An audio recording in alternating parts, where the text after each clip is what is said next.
ప్రజల భవిష్యత్తును తాకట్టు పెట్టి బీఆర్ఎస్ కాళేశ్వరం ప్రాజెక్టును కట్టిందన్నారు మంత్రి ఉత్తమ్. వాళ్ల హయాంలోనే ప్రాజెక్టు కూలిపోయిందన్నారు.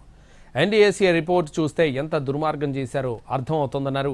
మేడిగడ్డే కాకుండా సుందిళ్ల, అన్నారం కూడా ప్రమాదంలో ఉందని ఎన్డీఏసీ రిపోర్ట్ ఇచ్చిందన్నారు మంత్రి ఉత్తమ్.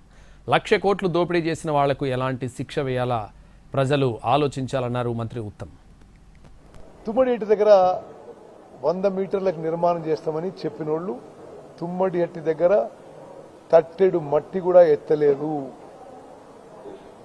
మేడిగడ్డ బ్యారేజే కాదు, ఇప్పుడు national dam safety authority Medigadda barrage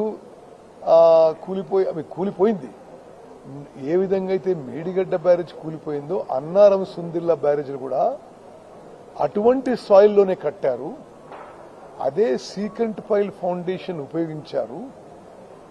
అది సరిగ్గా ఉపయోగించలేదు, డిజైన్ సరిగ్గా చేయలేదు. ముందు ఒక చోట నిర్మాణం తలపెట్టి మరో చోట నిర్మాణం చేశారు. అనేక విధాలుగా అనేక విషయాల్లో ఫ్యాక్ట్స్ అండ్ ఫిగర్స్ తో చాలా స్పష్టంగా తెలియజేసింది.